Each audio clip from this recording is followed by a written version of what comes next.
जय हिंद प्यारे साथियों, आप सभी का अनूप मैथ्स के इस YouTube चैनल पे आप सभी का बिल्कुल स्वागत है। कैसे हैं सभी लोग? उम्मीद करते हैं सभी लोग मस्त होंगे और स्वस्थ होंगे और अपने अपने पढ़ाई में व्यस्त होंगे। देखिए, हम लोग पढ़ रहे थे प्रॉफिट एंड लॉस यानी लाभ और हानि।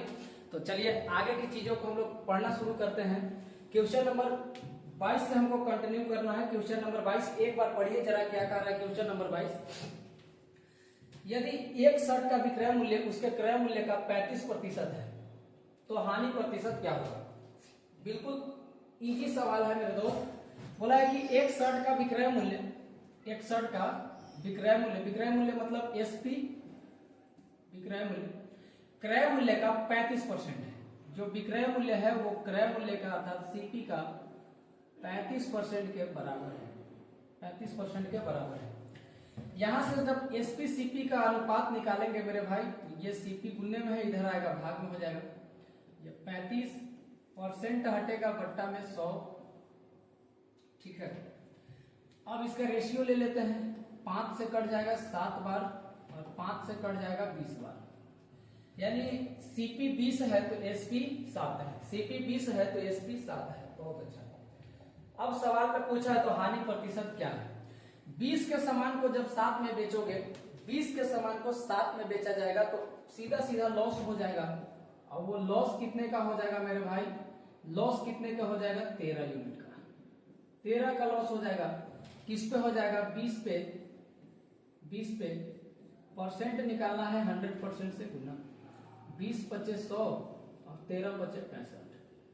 तो आपका जो आंसर निकल के आ जाएगा वो मेरे भाई कितना आ जाएगा? 65%। 65% ऑप्शन नंबर क्या हो जाएगा? डी हो जाएगा। ऑप्शन नंबर क्या हो जाएगा आपका? डी हो जाएगा।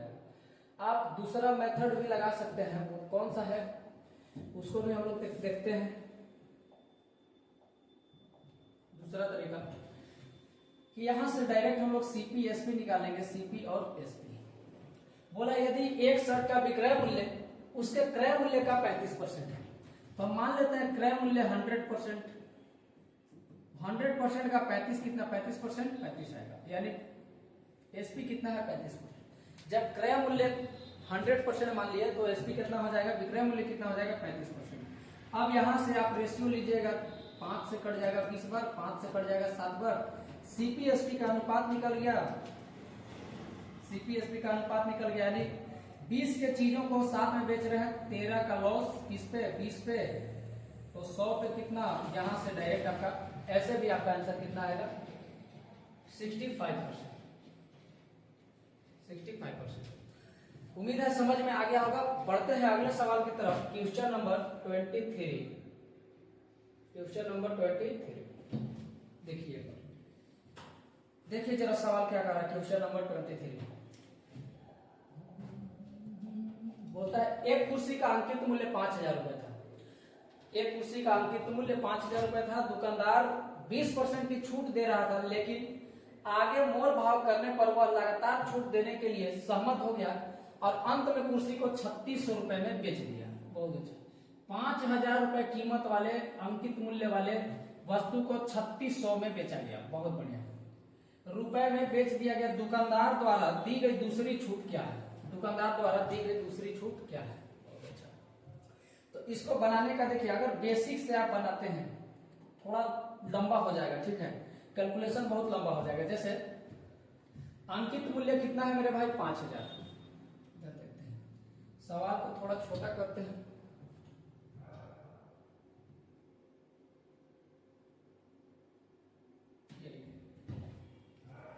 अंकित मूल्य कितना है? 5000। बहुत बढ़िया। इस पे पहला छूट कितना दिया गया है? पहला जो छूट है वो 20% है। 20% छूट दिया गया है तो आप 20% का फ्रैक्शन बना लीजिए। 20% का फ्रैक्शन हो जाएगा 1/5। 1/5 यानी 5 रुपए वस्तु वाले, 5 रुपए कीमत वाले वस्तु को 1 का छूट देके बेचा गया है। 4 में बेचा गया हो, 4/5। दूसरा छूट क्या होगा नहीं पता। मान लेते हैं वो 100% कीमत होगा तो उसमें x% का छूट दिया तो 100 माइनस x, ये हो जाएगा 100 माइनस x। इतना होने के बाद जो बेचा गया है वो अंतिम विक्रय मूल्य कितना है भाई? 3600 रुपए। कितना है? 3600 रुपए। तो यहां से जब इसको कैलकुलेशन बैठाएंगे तो यहां से आपका आंसर निकल जाएगा, लेकिन ये कैलकुलेशन बिल्कुल लंबा कैलकुलेशन है, इस मेथड से हमको नहीं करना है। दूसरा तरीका क्या है, ध्यान से देखेंगे कि 5,000 रुपए अंकित मूल्य है, 5,000 रुपए अंकित मूल्य, ठीक, अंकित मूल्य कितना है मेरे भाई 5,000। इसको बेचा गया है कितने में बेचा गया है 3600 में, यानी सेलिंग प्राइस जो है वो 3600 रुपए है। सेलिंग प्राइस कितना है 3600, बहुत ठीक है।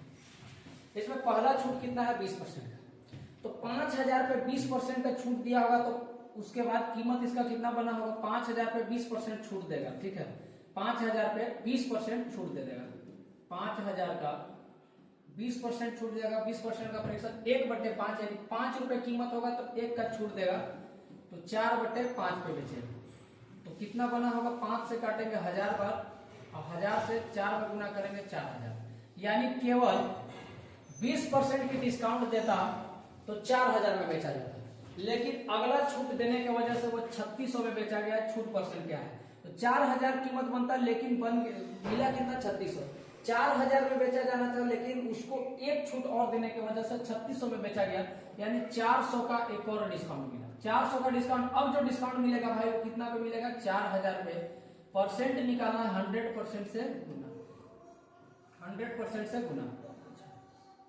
यानी 400 का छूट 4000 पे 100 पे कितना, ठीक है, तो यहां से 3 जीरो से 2 और 1 3 जीरो कट जाएगा, 4 से कट जाएगा 10 बार, तो जो अगला छूट होगा मेरे भाई वो कितना हो जाएगा 10%, कितना हो जाएगा 10%, ठीक। यहां आप दूसरा मेथड ऑप्शन से जा सकते थे, ऑप्शन से आप जा सकते हैं, ठीक है। आप डायरेक्ट आप ऑप्शन से कैसे बनाएंगे, आप एकल छूट निकाल लीजिए कि एकल छूट कितना बन रहा है, 5,000 के वस्तु को सीधा 3600 में बेचा गया है, 5,000 रुपए वाले वस्तु को 3600 में बेचा गया है, इस टोटल डिस्काउंट कितने का है, तो यहां से हम लोग क्या निकालेंगे, अनुपात निकालेंगे, ठीक, 2 जीरो से 2 जीरो और 2 से कट जाएगा 25 बार और 2 से कट जाएगा 18 बार, मतलब 25 वाले चीज को 18 में बेचा गया है, 25 वाले चीज को 18 में बेचा गया है, 7 का डिस्काउंट 25 पे 100 पे कितना, 100 पे कितना, 25 चौके 100, 7 चौके 28, तो ये जो एकल डिस्काउंट हुआ वो कितना परसेंट का हुआ, 28% का। अब आप ऑप्शन से चेक करेंगे सक्सेसिव मेथड लगा के कि कौन सा ऐसा ऑप्शन है कि दोनों का सक्सेसिव करने पर 28% का छूट दे। पहला छूट कितना 20%, तो अगर हम 11% ऑप्शन लेते हैं तो 20% 11% माइनस 20 गुने 11 और बट्टा में 100, तो 20 और 11 31 हो गया, 31 माइनस ये कट जाएगा, तो 2 11 दूनी बाई 2.2, तो ये यहाँ से 31 में से 2.2 घटाएंगे तो 28% नहीं आएगा, इसलिए आपका ऑप्शन 11 नहीं होगा, ठीक। अगला ऑप्शन जब चेक करेंगे 10%, पहला छूट 20%, दूसरा छूट 10% का हो जाएगा, माइनस 20 गुने 10 और बट्टा में 100, 0 से 0 कट गया, 20 और 10 30 माइनस 2 एकम 2, तो यहां से कितना आ गया 28%, और हमको चाहिए भी क्या था 28%, इसलिए आपका आंसर क्या हो गया बी, ऑप्शन नंबर बी 10%। अगला सवाल, अगला क्वेश्चन क्या बोला है, ध्यान से देखेंगे, यदि एक खिलौना का विक्रय मूल्य इसके क्रय मूल्य के 4/3 के बराबर है, यदि एक खिलौने का विक्रय मूल्य इसके क्रय मूल्य के 4/3 के बराबर है तो लाभ प्रतिशत ज्ञात कीजिए। ये भी बिल्कुल सिंपल सवाल है। एक खिलौने का विक्रय मूल्य मतलब एसपी सीपी का 3/4, सीपी का 3/4, तो यहां से एसपी सीपी का अनुपात क्या हो जाएगा भाई 3:4, 3:4, यानी 4 रुपए कीमत वाले वस्तु को 3 में बेच दिया गया, 4 रुपए कीमत वाले वस्तु को 3 में बेच दिया गया, तो हमारे पास लॉस हो गया, कितने का लॉस हुआ भाई 1 का, लॉस कितने का हुआ 1 का हो गया, ठीक है। 1 यूनिट का लॉस किस पे, क्रय मूल्य पे, क्रय मूल्य कितना 4 गुना 100%, 4 से काट देंगे 25%, तो आंसर जो आएगा, अच्छा तो ऑप्शन ही नहीं है। यदि एक खिलौना का विक्रय मूल्य इसका क्रय मूल्य के 4/, ओहो उल्टा है, 4/3 है भाई, 4/3, 4/3 ये हो जाएगा 4:3, यानी 3 वाले चीज को 4 में बेचेंगे, लाभ प्रतिशत होगा, ठीक है। 3 रुपए कीमत वाले वस्तु को 4 में बेचेंगे तो 1 का प्रॉफिट 3 पे 100 पे कितना, ये हो जाएगा 100/3%, जो कि आपका ऑप्शन है, option number B. Option number क्या हो जाएगा, बी हो जाएगा। इसको कैलकुलेट कीजिएगा, बाकी ऑप्शन ऐसा भी दे सकता है 33.33%, इसका मतलब ये भी होता है। नेक्स्ट क्वेश्चन देखिए क्या बोलता है। एक दुकानदार किसी वस्तु की खरीद पर निम्नलिखित 3 छूट योजनाओं की घोषणा करता है, इनमें से कौन सी योजना ग्राहक के लिए सबसे अच्छी योजना है, अच्छी लिखा है, अच्छी होगा, ठीक है, ग्राहक के लिए सबसे अच्छी योजना है। आइए इसको भी देखते हैं, ग्राहक के लिए सबसे अच्छी योजना कौन सी है, ठीक। पहला ऑप्शन है 15% और 18% की 2 क्रमागत छूट। देखिए ग्राहक के लिए अच्छी योजना कौन सा हो सकता है, ग्राहक के लिए फायदेमंद वही होगा जो जहां पे ग्राहक को सबसे अधिक छूट मिल सके, सबसे अधिक डिस्काउंट मिल सके, ठीक है। अगर पूछता कि दुकानदार के लिए सबसे अच्छी योजना कौन सा है, तो वहां पे ग्राहक जितना कम छूट होता दुकानदार को उतना फायदा, जहां जितना कम छूट मिलेगा दुकानदार को उतना फायदा होगा, लेकिन जहां डिस्काउंट ज्यादा होगा वहां पे ग्राहक को फायदा होगा। तो यहाँ पूछा कि ग्राहक के लिए अच्छी छूट क्या है, ग्राहक के लिए अच्छी योजना कौन सी है इस ऑप्शन में, तो यहाँ पे आंसर वो होगा जो सबसे ज्यादा डिस्काउंट प्रोवाइड करता है, ठीक है। तो पहला ऑप्शन अगर उठाते हैं 15 और 18% की 2 क्रमागत छूट, तो 15 और 18% की 2 क्रमागत छूट निकालते हैं तो हम सक्सेसिव लगा देंगे। सक्सेसिव फॉर्मूला तो जानते हैं, x + y माइनस x गुने y बट्टा में 100, x गुने y बट्टा में 100, ये आपका सक्सेसिव फॉर्मूला है, इसको तो हम लोग जानते ही हैं।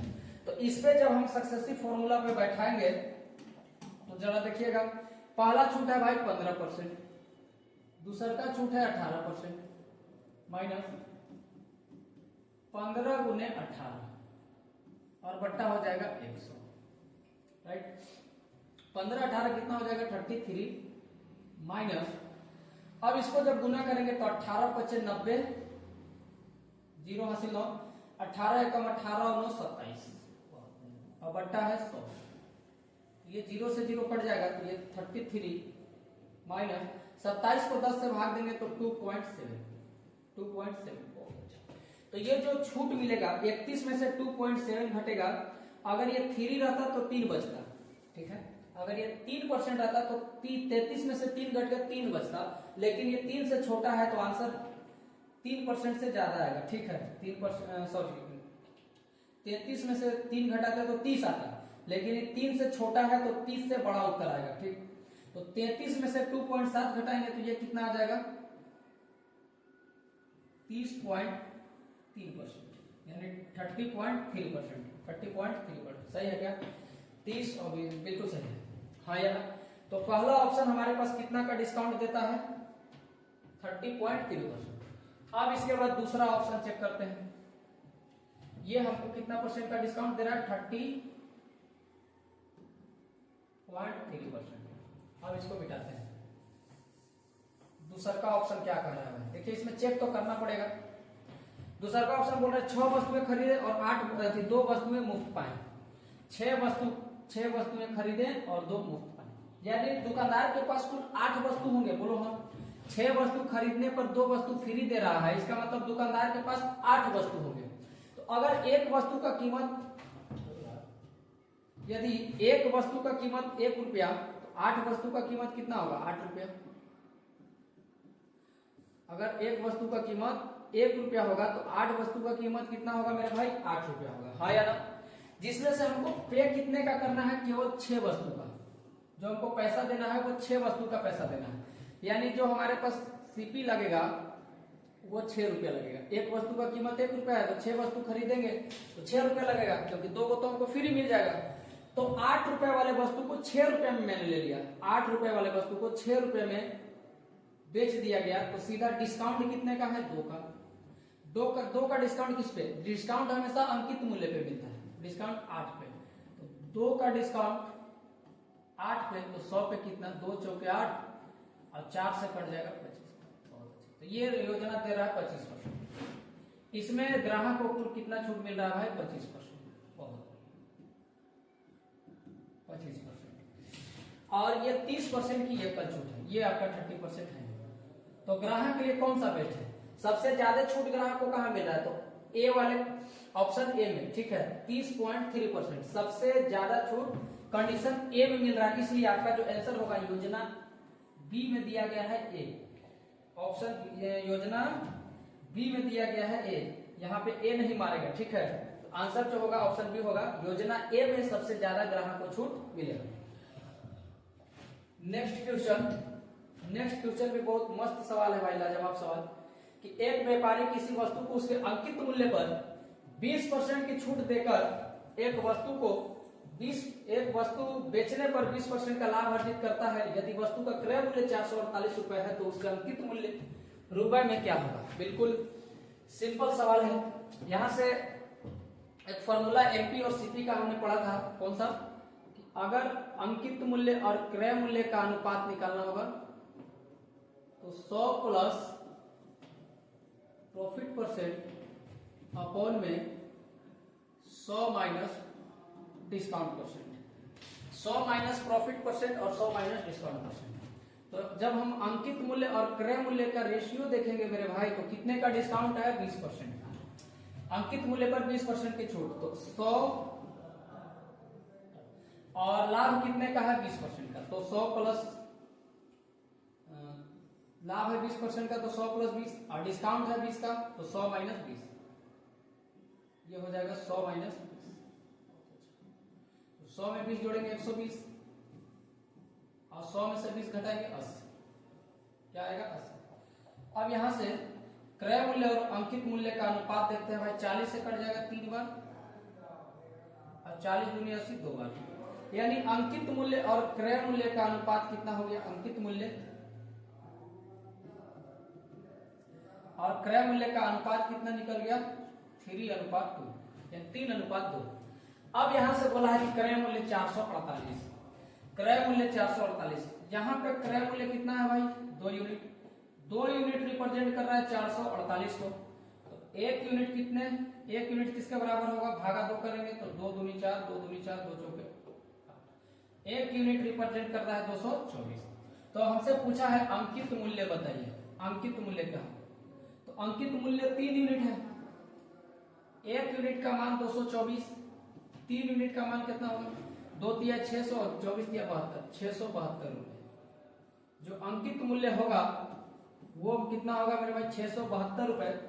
आपका ऑप्शन क्या हो जाएगा? ऑप्शन ए आपका बिल्कुल करेक्ट आंसर है।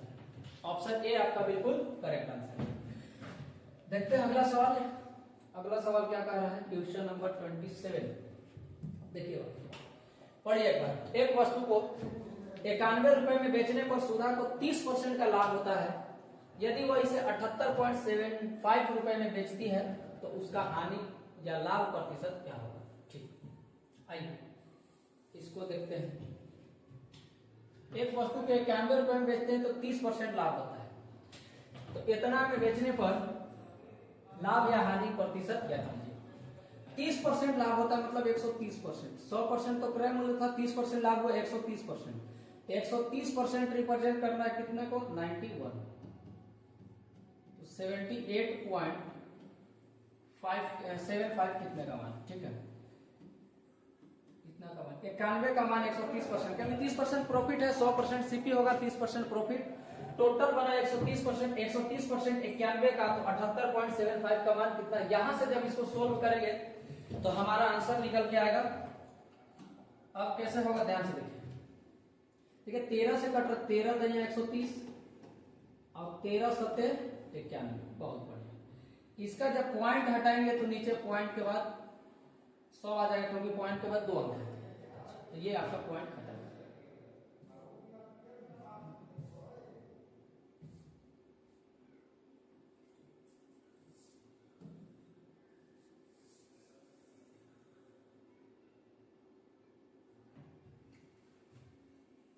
ये देखिए, तो अब इसको जब काटेंगे तो एक 0 से ये गया और 7 से काटते हैं तो 7 से कटेगा 7 एकम 7, 7 एकम 7, 1 बचा 17, 7 दूनी 14, 3 बचा 35, 7 बचे 35। अब ऊपर आ गया 1125 और बट्टा 10, बटा कितना आ गया 10 आ गया। बहुत अच्छा। अब जब इसको हम लोग काटने चलेंगे तो कटेगा कितना से, 10 से काटेंगे तो 10 से भाग लगाएंगे तो 112.5, कितना 112.5%। अब सुनिए इसका मतलब क्या हुआ कि 100% तो सीपी होगा, 100% सीपी है, ये 100 से 12 है तो लाभ हुआ है, हानि तो हुआ नहीं है, तो ये खत्म। 100 से ज्यादा आया मतलब लाभ, 100% सीपी था उससे ज्यादा आया लाभ, उससे कम आएगा हानि। तो 100 से ज्यादा आया है, इसका मतलब कि यहाँ पे क्या हो गया, सीधा सीधा आपको लाभ हुआ है तो हानि वाला ऑप्शन को गया। अब लाभ कितने का भाई, लाभ कितने का है 112.5, तो 100% तो इसमें सीपी है, 112.5 में 100% हमारा क्या है सीपी। तो जब 112.5 में से 100% घटाएंगे तो 12 पॉइंट कितना आएगा 5, 12.5% का क्या हो गया, सीधा सीधा लाभ हो गया है, लाभ। ये आपका बिल्कुल सही होगा, लाभ होगा कितना का 12.1/2 होगा, 12 नहीं होगा, ये गलत टाइपिंग है, 12.5%। ऑप्शन नंबर क्या हो जाएगा ए आपका बिल्कुल सही जवाब। पढ़ते हैं अगले सवाल की तरफ। अगला सवाल ये देखिए क्या बोल रहा है अगला सवाल, ध्यान देंगे। 8 वस्तुओं का विक्रय मूल्य 12 वस्तुओं के क्रय मूल्य के बराबर है। 8 वस्तुओं का विक्रय मूल्य 12 वस्तुओं के क्रय मूल्य के बराबर है, लाभ प्रतिशत क्या होगा। बहुत सिंपल सवाल है भाई, 8 वस्तुओं का विक्रय मूल्य, 8 वस्तुओं का एसपी, 12 वस्तुओं के सीपी के बराबर है, तो यहां से एसपी और सीपी का अनुपात कितना निकल के आएगा, एसपी बटे सीपी, ये 12, 8 गुने में है भाग में चल जाएगा, बहुत बढ़िया। तो एसपी सीपी का जो अनुपात होगा 4 तिया 12 और 4 दूनी 8, 3 अनुपात 2।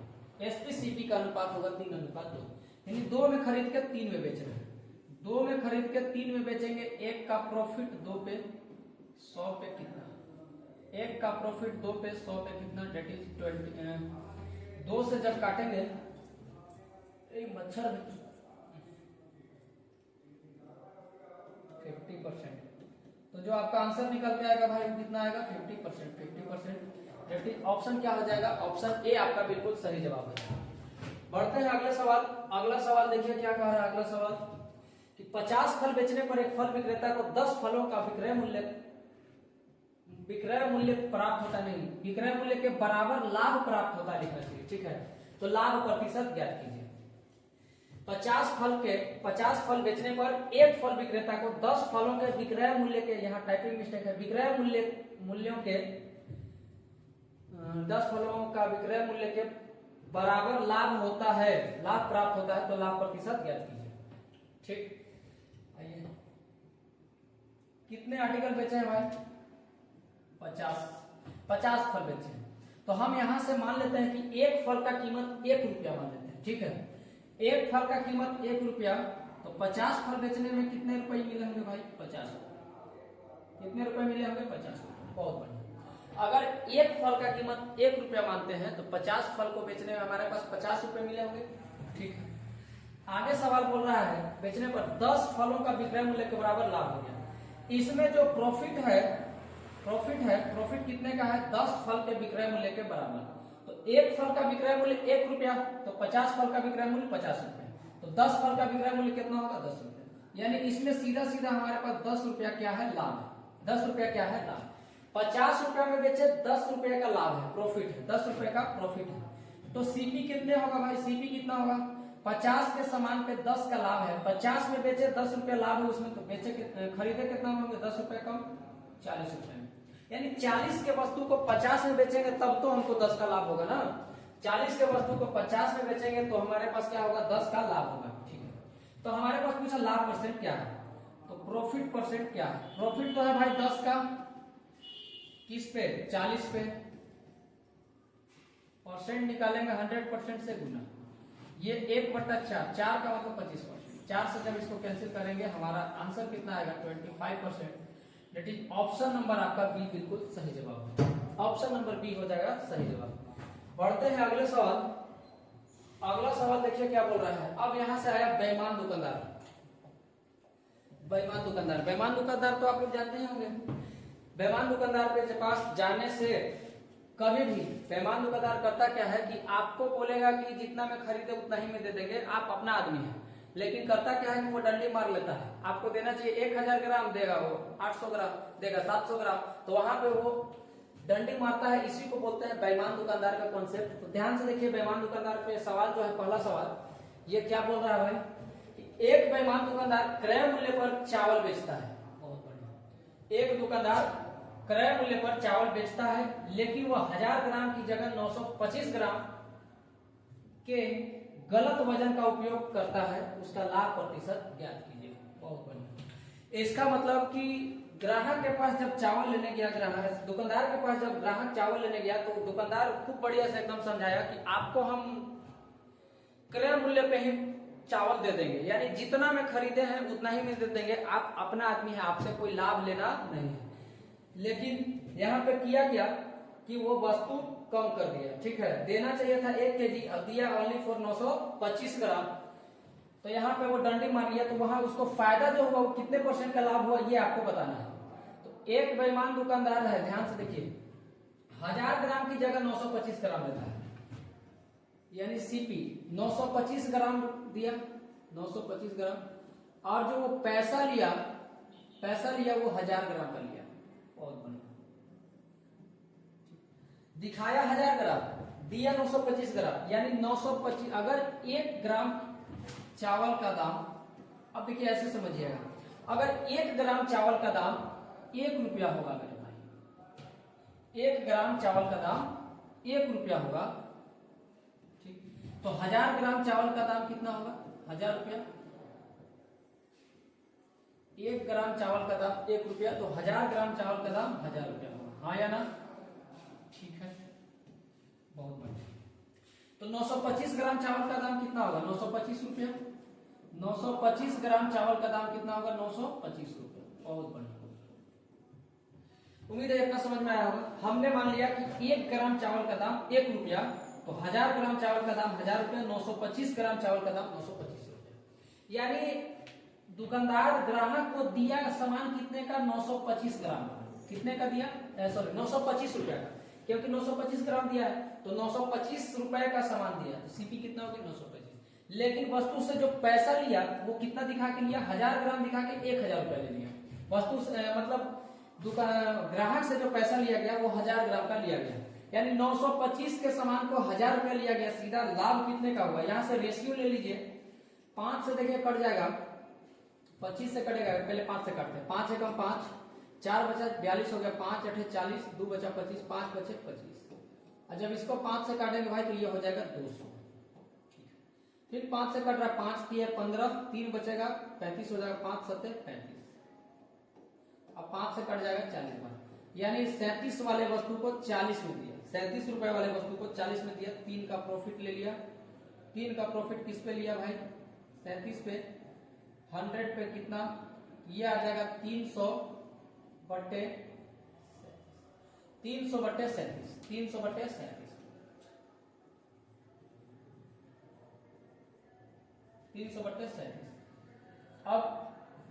अब इसको कैलकुलेशन करेंगे, आंसर आ जाएगा। ठीक है,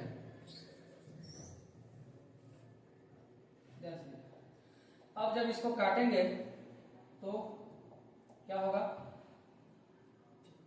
यानी आंसर जो आएगा 10% से कम आएगा, जो सब ऑप्शन 10% से कम है। तो देखिए काटेंगे तो कितने बार? अगर 8% के आसपास जाते हैं, अगर 8 से गुना करते हैं, तो 8 से जब गुना करेंगे तो भाई तो 8 सत्ते कितना होगा? 56। 56 के 86 5, 8 3 का 24 और 5 29, यानी 29.8 7 56 के 86 5, 8 3 का 24 और 5 29, यानी 996 के आसपास। यानी 8 से थोड़ा सा आंसर क्या होगा? ज्यादा होगा, 8% से थोड़ा सा ज्यादा होगा। जो ऑप्शन एक ही दिख रहा है, बाकी सब कम है, इसलिए आपका आंसर ये नहीं हो सकता है। 7 नहीं होगा, 6 नहीं होगा, 5 नहीं होगा। जब 37 से भाग दीजिएगा तो लगभग 8 पॉइंट कुछ बार में कटेगा, तो आपका आंसर क्या हो जाएगा? ऑप्शन नंबर डी बिल्कुल सही जवाब हो जाएगा। डी बिल्कुल सही जवाब हो जाएगा।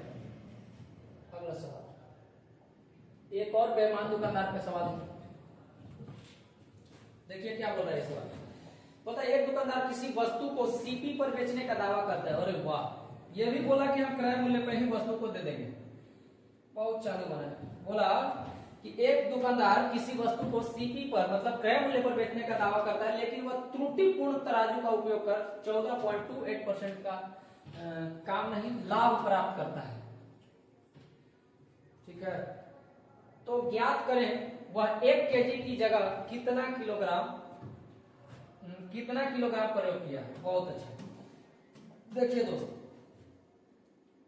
दुकानदार बोला कि हम सीपी पे ही आपको वस्तु दे देंगे, लेकिन गलत तराजू का उपयोग करके 14.28% का प्रॉफिट कमा लिया।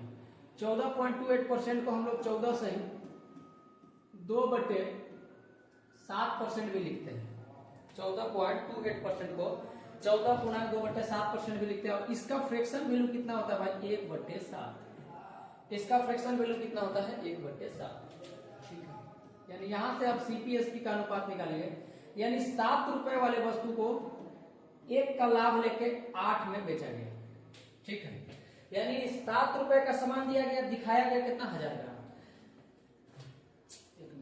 7 रुपए वाले वस्तु को 8 रुपए करके दिया गया। ठीक है, यानी 7 रुपए का सामान 8 रुपए में दिया गया। अब बोल रहा है कि 1 केजी की जगह कितना तोला। ठीक है, यानी उसको एसपी कितना दिखाया? 8 यूनिट। बहुत अच्छा, लेकिन वहां 1 केजी मतलब 1000 ग्राम। 8 यूनिट का मान 1000 ग्राम। 1 यूनिट का मान कितना होगा? 8 से भाग देंगे तो 8 है कम 8, 2 बचेगा 20 हो जाएगा, 8 दूनी 16, 4 बचेगा 40, 8 बचे 40, 125 गुना। यानी ये सीधा कितने गुना है भाई? 125 गुना। यहां तक समझ में आया? 7 के चीज को 8 में बेचा, तो 8 में बेचा है, लेकिन वहां 1000 ग्राम दिखाया है, तो 8 का मान 1000, तो 1 ग्राम का 1 का मान 1 यूनिट का मान 125। तो जो दिया होगा भाई वो भी 7 का कितने गुना दिया होगा? 125 गुना।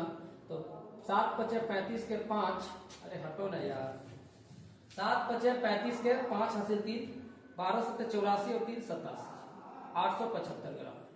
कितना ग्राम दिया भाई? 875 ग्राम। ओनली फॉर 875 ग्राम उसको दिया गया, यानी 1000 ग्राम दिखा के 875 ग्राम देंगे तो आपका 14.28% का क्या हो जाएगा? प्रॉफिट हो जाएगा। ये आपका बिल्कुल सही जवाब है। आज का लास्ट सवाल ये देखिए क्या बोल रहा है। आज का लास्ट सवाल, एक दुकानदार किसी वस्तु को वास्तविक मूल्य के 2/3 मूल्य पर बेच देता है, तो उसे 10% की हानि होती है। उसे 10% की हानि होती है। तो यदि दुकानदार वस्तु को वास्तविक मूल्य पर बेचे तो सही लाभ क्या होगा? देखिए यहां इसका भी 2 तरीका। पहला, अंकित मूल्य और विक्रय मूल्य। अंकित मूल्य और विक्रय मूल्य का अनुपात ले लेंगे।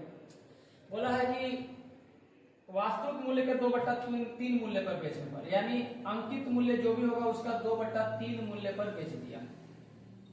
ठीक है, ये एसपी के का हो गया बराबर। तो यहां से 2/3 बराबर एसपी, एमपी गुने में इधर जाएगा तो हो जाएगा भाग में, यानी 3 रुपए अंकित मूल्य वाले को 2 में बेचा गया। बहुत बढ़िया, 3 रुपए अंकित मूल्य वाले को 2 में बेचा गया। ठीक, आगे देखिए। तो उसे 10% की हानि होती है। 10% की क्या हो गया भाई? हानि। यानी जितना मैं खरीदा था 10% लॉस हो गया। 10% का फ्रैक्शन 1/10। तो सीपीएसपी का अनुपात लेंगे, यानी 10 की कीमत पे 1 का लॉस हो गया, तो 9 में भी क्या होगा? यानी 10 रुपए कीमत वाले वस्तु का 9 में बेच दिया। 10 रुपए कीमत वाले वस्तु को 9 में बेच दिया, तब तो 1 का लॉस होगा 10% का।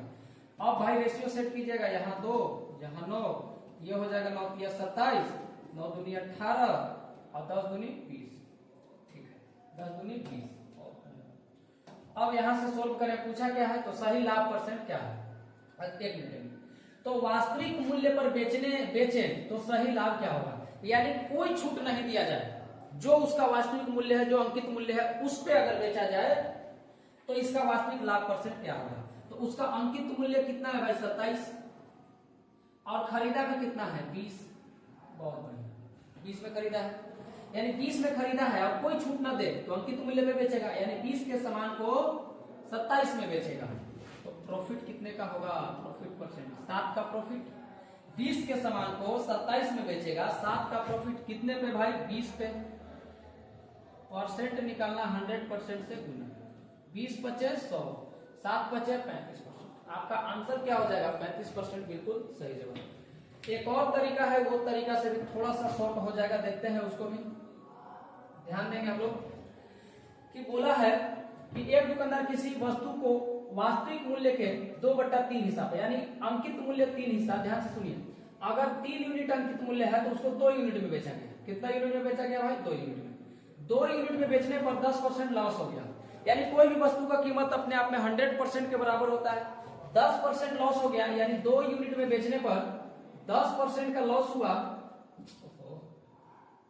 2 यूनिट में बेचने पर 10% का लॉस हुआ, यानी 90% का वैल्यू यह दिया है। 10% लॉस हुआ तो बेचा कितना पे होगा? 90% पे। तो 2 यूनिट 90% का मान, 3 यूनिट का मान निकालते हैं कि वास्तविक अंकित मूल्य कितना था। 3 यूनिट का मान यहां से 2 से 45 बार, अरे ओहो, एक मिनट ध्यान से देखिए। अंकित मूल्य 3 होगा तो उसको 2 में बेचा गया, तो 10% लॉस हो गया, यानी 90% पे बेचा। 90% 2 यूनिट का मान, तो 3 यूनिट का मान कितना होगा भाई? 3 यूनिट का मान कितना? 2 से 45, और 45 दिया 135, 45 दिया 135, यानी अगर वास्तविक मूल्य पे बेचता तो उसको 135% मिलता। कितने मिलते हैं? 135%। यानी इसमें 100% तो उसका सीपी होगा, तो 100 से ही कितना ज्यादा है? 35, यानी 35% का क्या हो गया? प्रॉफिट हो गया। आपका ऑप्शन क्या हो जाएगा? सी हो जाएगा। तो चलिए मेरे भाई, आज के लिए इतना ही रखते हैं, बाकी हम लोग मिलेंगे अगले